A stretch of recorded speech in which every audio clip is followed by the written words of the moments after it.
रक्षा मंत्री जी ने ऑपरेशन सिंदूर के शहीदों का अपमान किया है, उनकी अनदेखी की है, संसद में झूठ बोला है, ये कहा कि किसी भी सैनिक की क्षति नहीं हुई है। और अभी कुछ दिन पहले वॉर मेमोरियल के ऊपर 6 ऑप सिंदूर के शहीदों के नाम अंकित किए गए। और यहां मैं ये भी याद करवाना चाहता हूं कि 2014 के अंदर राजनाथ सिंह जी ने एक वक्तव्य दिया था और उसके अंदर कहा था कि बीजेपी के अंदर इस्तीफे नहीं होते। बीजेपी के अंदर ना जिम्मेदारी ली जाती है, ना अकाउंटेबिलिटी होती है, ना रिस्पॉन्सिबिलिटी होती है, सिर्फ झूठ और फरेब होता है। ये देखने में हमें 12 साल में दिखाई दिया है। जनरल अनिल चौहान साहब ने 31 मई को शांग्रीला डायलॉग के दौरान बातचीत करते समय ब्लूमबर्ग और राइटर्स नाम की एजेंसी को सिंगापुर में बताया कि हमने पहले दिन कुछ गलतियां की थी जिसके कारण हमें नुकसान हुआ और उसके बाद हमने अपनी वो गलतियां सुधारी और फिर हमने आक्रमण किए। सेना और सैनिकों के नाम पर वोट की राजनीति करने वाली इस सरकार ने देश को और देश के सैनिकों को बार बार धोखा दिया है।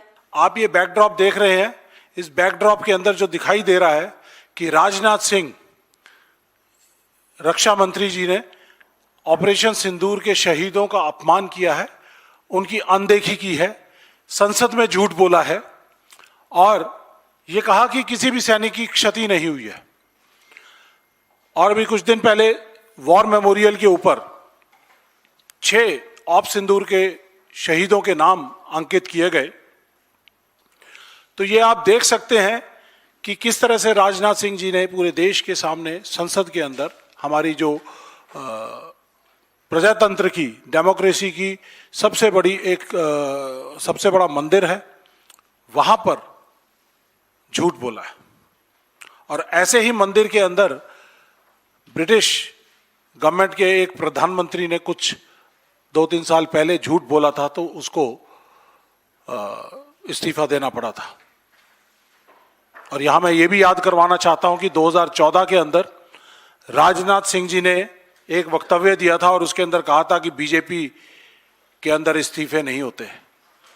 सही कहा था। बीजेपी के अंदर ना जिम्मेदारी ली जाती है, ना अकाउंटेबिलिटी होती है, ना रिस्पॉन्सिबिलिटी होती है, सिर्फ झूठ और फरेब होता है। यह देखने में हमें 12 साल में दिखाई दिया है। तो साथियों, आपके सामने हम कुछ शुरुआती तौर पे ऑपरेशन सिंदूर से रिलेटेड आपकी यादों को ताज़ा करना चाहते हैं।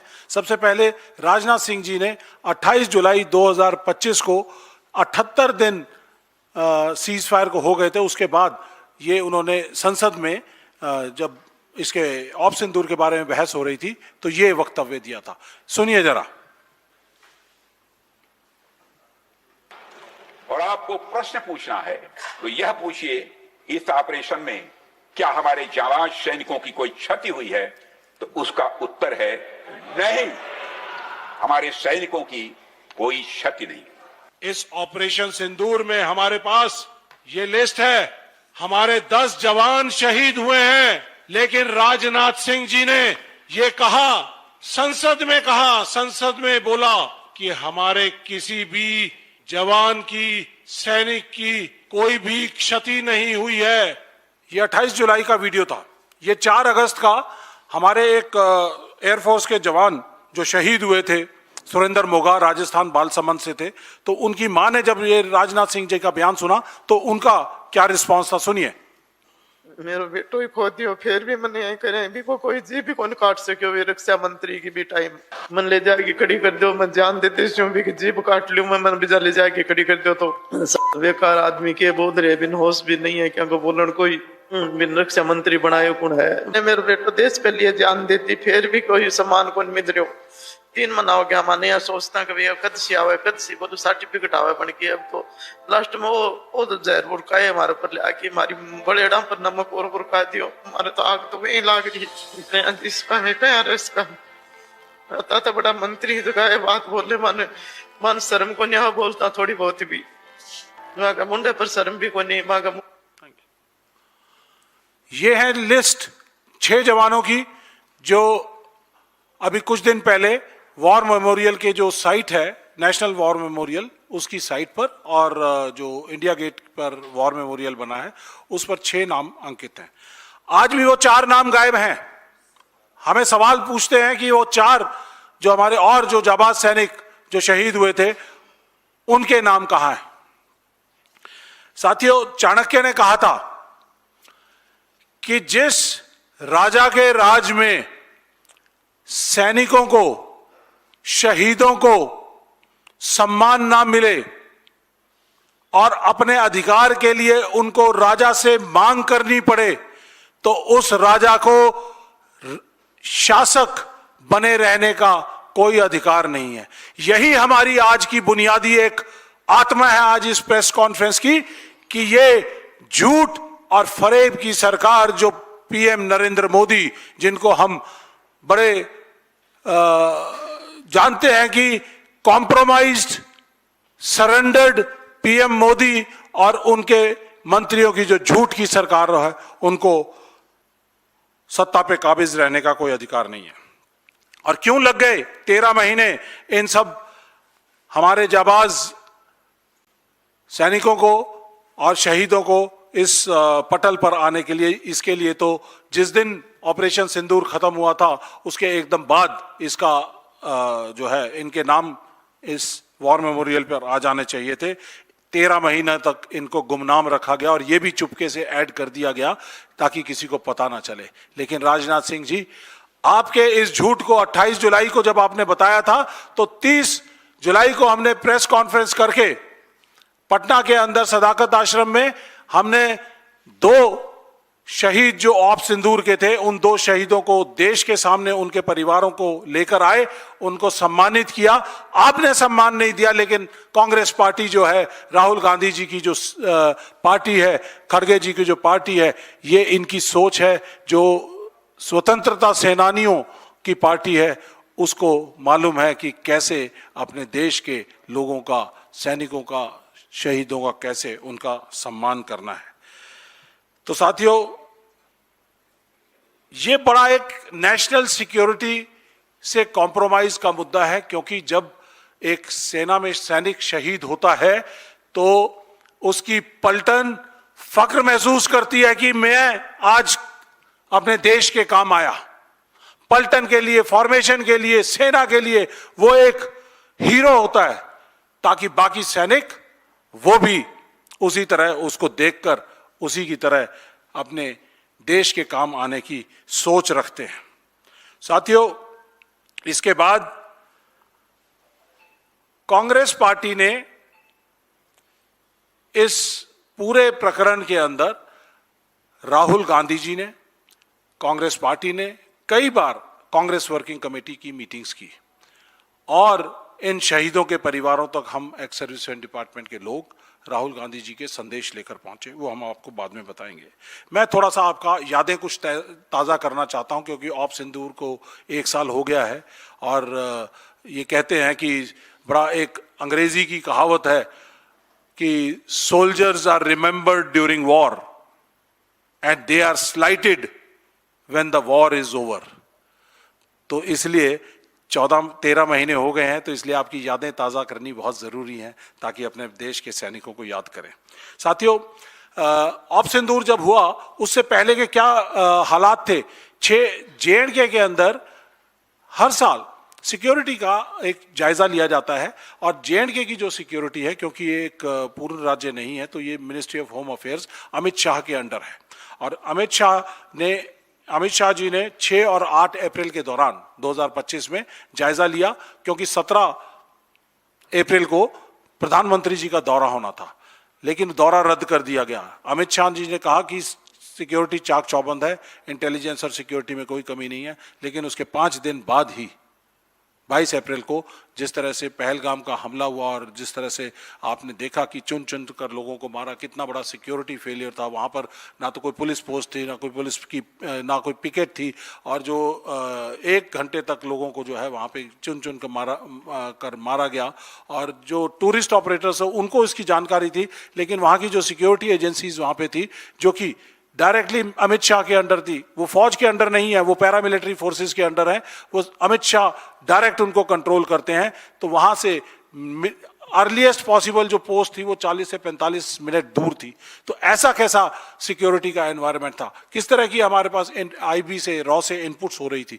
तो ये जो पहलगाम हुआ उसके बाद पूरे देश में एक भावना जागी। कांग्रेस पार्टी ने तुरंत प्रभाव से कांग्रेस वर्किंग कमेटी की मीटिंग बुलाई और कहा कि हम पूरी तरह से सरकार के साथ हैं, जो भी इस टेररिस्ट जो एक्टिविटी हुई है उसके परपेट्रेटर्स हैं, जो इनके आका हैं, जो भी आपने इसके ऊपर एक्शन लेना है उसके लिए कांग्रेस पार्टी पूरी तरह से साथ है।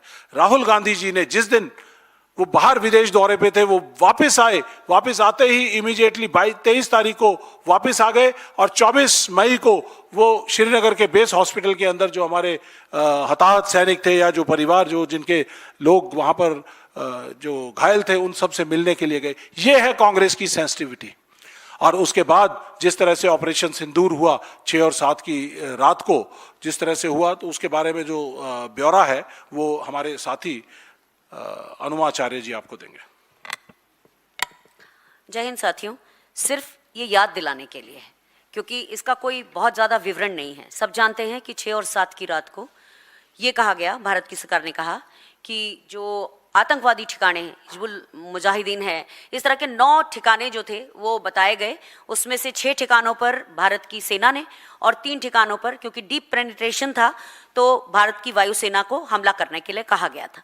लेकिन आप सभी ने सुना है और याद दिलाती हूं कि ये डॉक्टर एस जयशंकर जो हमारे विदेश मंत्री, उन्होंने कहा कि at the beginning of the operation मैंने ये कहा था, पाकिस्तान को मैंने ये बोला था कि हम केवल आपके आतंकवादी ठिकानों पर हमला करेंगे, आपके किसी रिहायशी या मिलिट्री ठिकानों पर नहीं करेंगे।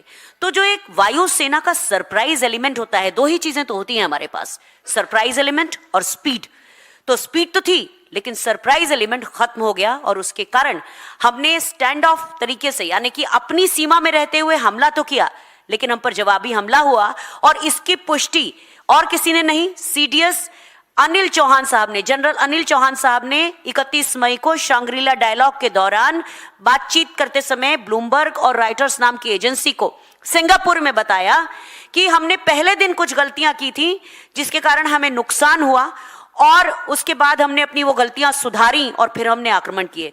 तो बाद में हमने यानी ब्रह्मोस मिसाइल का प्रयोग किया, लेकिन उसके पहले हमारा जो नुकसान हुआ उसके बारे में न केवल जनरल अनिल चौहान ने सिंगापुर में बात की, बल्कि कैप्टन शिव कुमार जो कि जकार्ता में इंडोनेशिया में हमारे डिफेंस अटैचे हैं, उन्होंने भी कहा कि ये पॉलिटिकल सिग्नल हम देना चाहते थे एंड इट कॉस्टेड अस। यानी कि उन्होंने ये कहा कि हमारे यहाँ एक लोकतांत्रिक सरकार है, सेना उसके आदेशों का पालन करती है। तो इससे कैप्टन शिव कुमार के बयान से ये भी बात साबित होती है कि जो खुली छूट की बात थी वो बिल्कुल गलत थी। उन्होंने कहा कि हम अपनी सरकार के आदेशों का, निर्देशों का पालन करते हैं।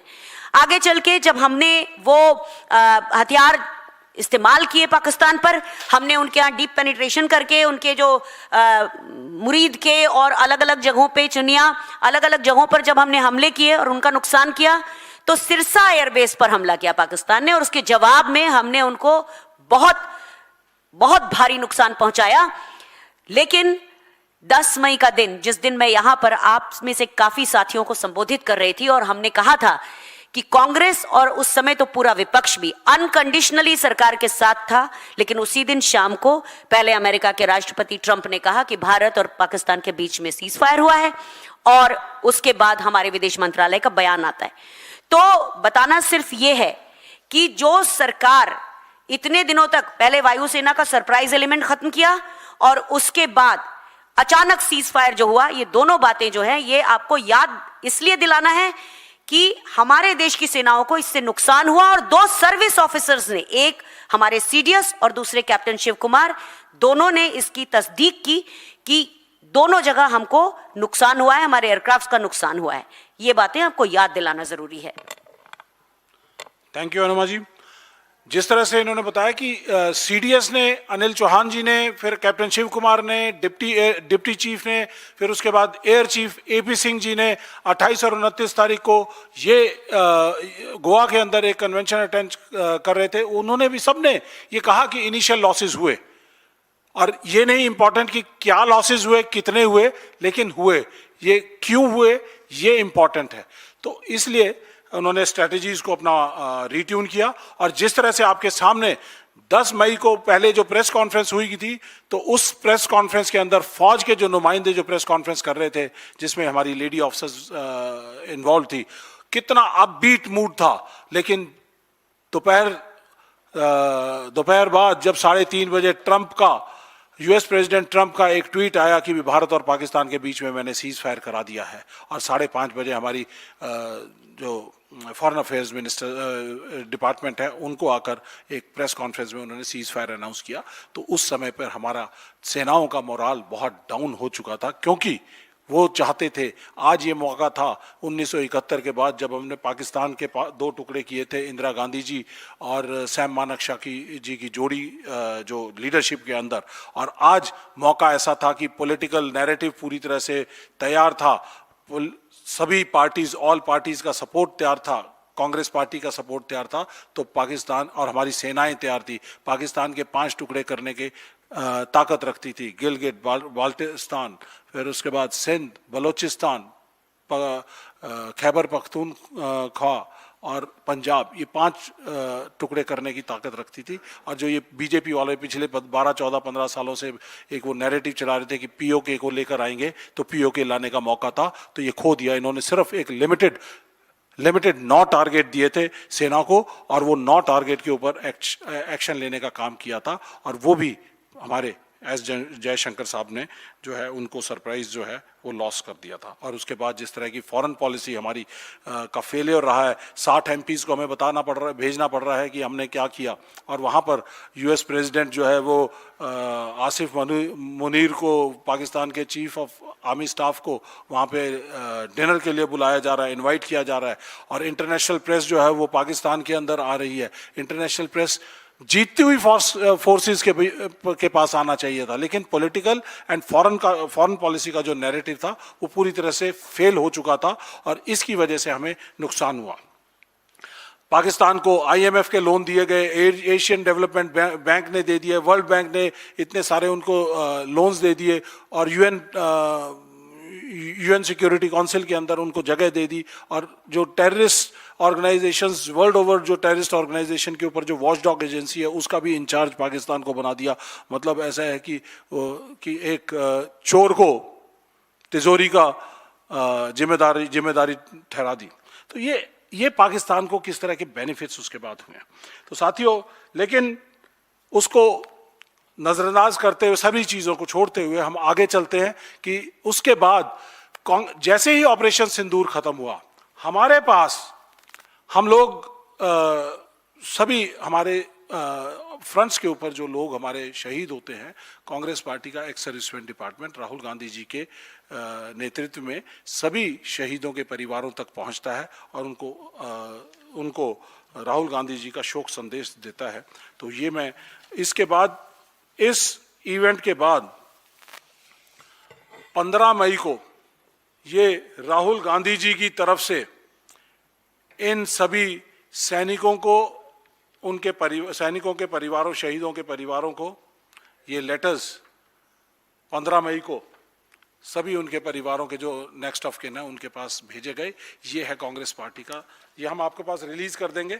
वैसे हम नॉर्मली इसको रिलीज नहीं करते हैं, लेकिन आज जरूरी पड़ता है, बताना पड़ता है कि कांग्रेस वर्सेस बीजेपी क्या है। बीजेपी नेशनलिज्म की बात जरूर करती है, सैनिकों की बात जरूर करती है, उनके कंधों पे रखकर बंदूक चलाती है, उनके नाम पर, शहीदों के नाम पर वोट मांगती है। लेकिन कांग्रेस पार्टी ना तो ऐसा करती है, लेकिन जमीन पर कांग्रेस पार्टी के नुमाइंदे, राहुल गांधी जी के न्याय योद्धा, ये सब लोगों के बीच में जाते हैं और शहीदों के परिवारों से जाकर मिलते हैं। साथियों, इसके बाद कांग्रेस पार्टी वर्किंग कमेटी ने 14 मई को एक कांग्रेस वर्किंग कमेटी की बैठक बुलाई, जिसके अंदर फैसला लिया गया कि पूरे देश भर के अंदर जय हिंद सभाएं की जाएंगी और प्रेस कॉन्फ्रेंसेस की जाएंगी। एक्स सर्विसमैन डिपार्टमेंट भी करेगा और बाकी सारों के साथ मिलकर ये सभाएं की जाएंगी। और हमारे जो देश के सैनिकों ने जो शौर्य, वीरता, पराक्रम दिखाया है इस ऑप सिंदूर के दौरान, उन सबको पूरी तरह से सबको सम्मान देते हुए पूरे उनके थैंकफुल ग्रेटनेस जो है वो व्यक्त करेंगे।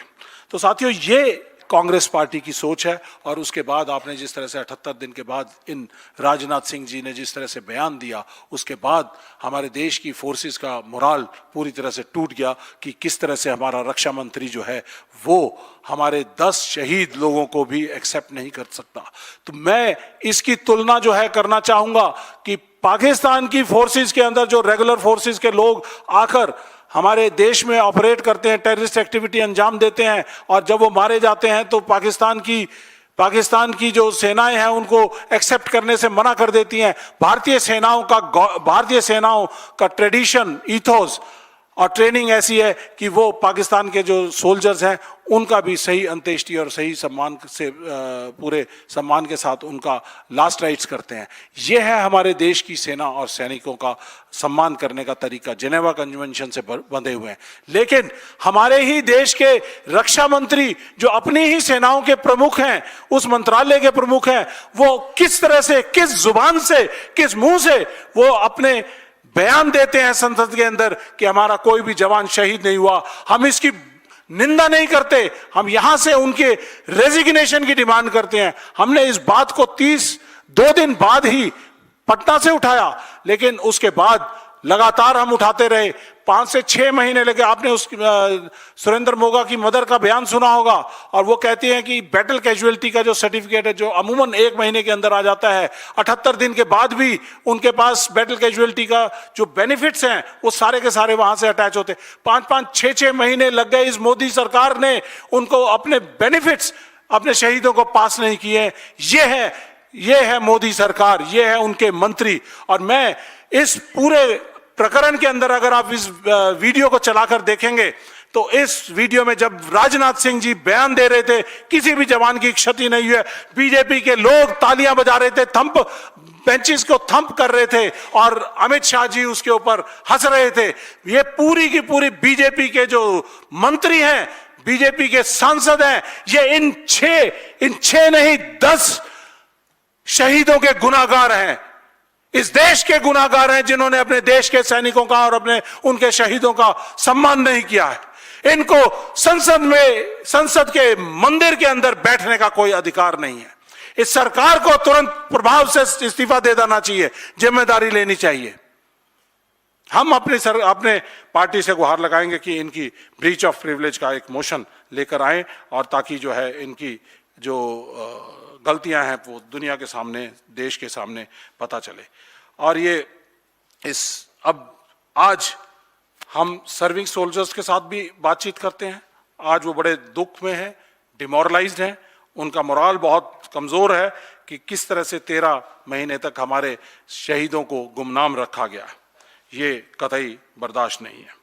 ये मोदी सरकार झूठ की सरकार है, सैनिकों के ऊपर झूठ बोलती है। इसके साथ साथ मैं आपको एक और चीज यहां पर बताना चाहूंगा कि हमने जब देख रहे थे कि ये कहां पे झूठ बोलते हैं, मोदी सरकार और उनके मंत्री झूठ का पुलिंदा है। धोखा और संसद में झूठ बोलना इनकी प्रवृत्ति भी है, परंपरा भी बन चुकी है। ये वोट की चोरी करते हैं, ये संसद विधायकों की भी चोरी करते हैं, पार्टियां तोड़ते हैं। अभी आपने वेस्ट बंगाल में जिस तरह से देखा है, शिवसेना का जिस तरह से देखा है, नीतीश कुमार का जो अंजाम किया है वो देखा है। छात्रों से धोखाधड़ी करते हैं, उनके नीट के जो पेपर्स हैं वो लीक करवाते हैं, और कोई जिम्मेदारी नहीं। धर्मेंद्र प्रधान का इस्तीफा मांग रहे हैं। बहुत दिनों से छात्रों की गूंज, राहुल गांधी जी प्रोग्राम कर रहे हैं, सारे देश में कांग्रेस प्रोग्राम कर रही है, लेकिन इस छात्रों की गूंज नहीं इनको सुनाई देती है। युवाओं से धोखा करते हैं, कहते हैं 2 करोड़ नौकरियां देंगे। किसानों से धोखा करते हैं कि उनकी आय जो है, इनकम को दुगना करेंगे। नागरिकों से धोखा करते हैं कि 15-15 लाख उनके खातों में आएंगे। ये पूरी तरह से धोखा और झूठ बोलने वाले लोग हैं। धोखे और झूठ और फरेब की सरकार को तुरंत प्रभाव से यहां से निष्कासित कर देना चाहिए। ये एक प्रेसिडेंट साहब को संज्ञान लेना चाहिए। लेकिन दुख तो तब आया जब इन्होंने फौज को भी नहीं छोड़ा, सैनिकों को भी नहीं छोड़ा। ऑपरेशन सिंदूर में शहीदों के साथ झूठ बोला, परिवारों के साथ बोला। ओआरओपी का झूठ है, वो भी हम एक बार आपको सुनवा दे तो बड़ा अच्छा रहे। ओआरओपी के ऊपर इन्होंने, मोदी सरकार ने बोला पिछले कई सालों के अंदर कि हमने 5,500 करोड़ दे दिए, फिर बोलते हैं कि हमने 14,000 करोड़ दे दिया, 28,000 करोड़ दे दिए। टोटल मिलाकर OROP के ऊपर आज तक का जो एक्स्ट्रा जो बर्डन है वो 28,000 करोड़ है।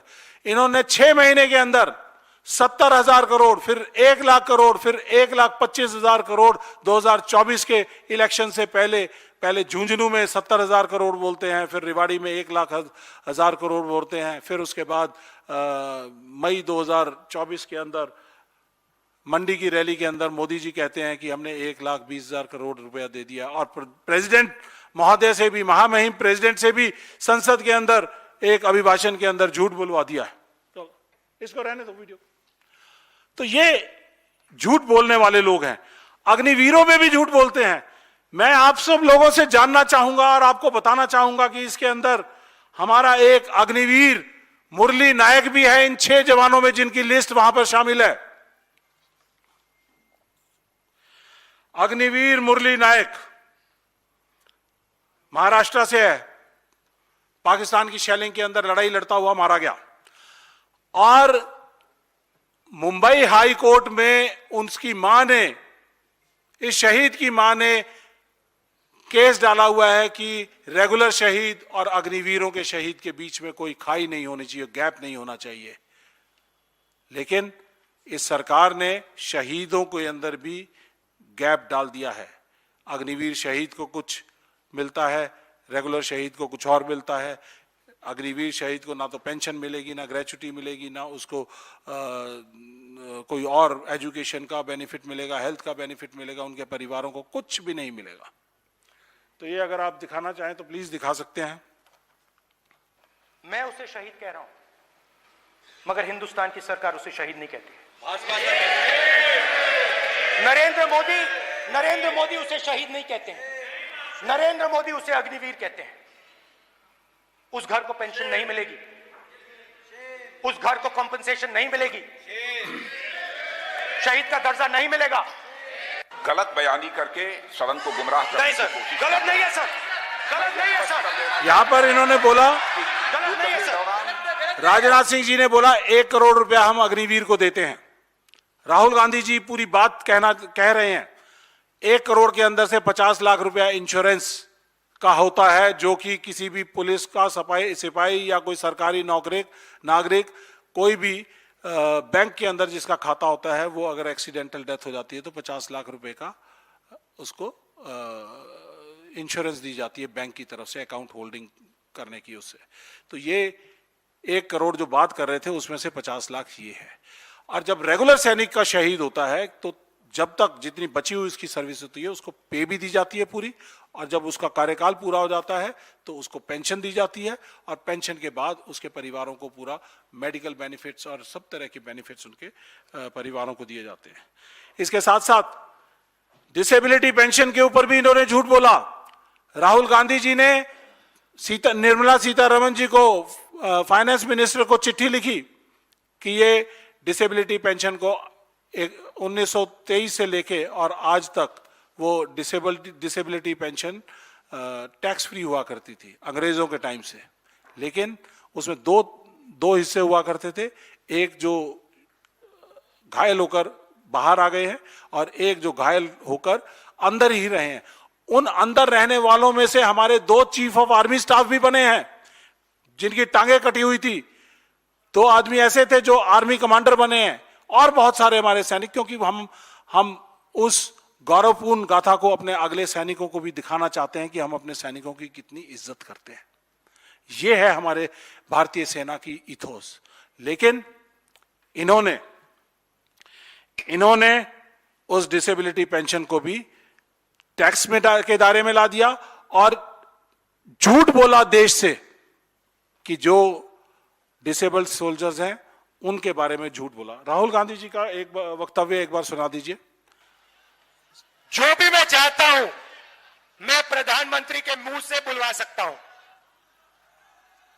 मैंने कहा, नरेंद्र मोदी जी, आप अदानी अंबानी का नाम कभी नहीं लेते हो। 2 दिन बाद नरेंद्र मोदी जी कहते हैं अदानी अंबानी।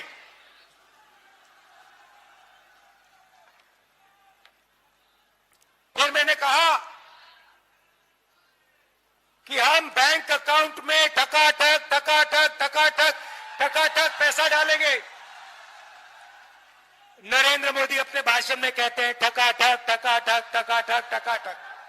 आप मुझे बताओ क्या बुलवाना है नरेंद्र मोदी से, मैं कल बुलवा देता हूं। इसके बाद हम राहुल गांधी जी से मुलाकात की। ये डिसेबल्ड सोल्जर्स हैं, किसी की टांग कटी हुई है, किसी का हाथ कटा हुआ है, इनकी पेंशन को डिसेबिलिटी पेंशन को टैक्स के दायरे में ले आए।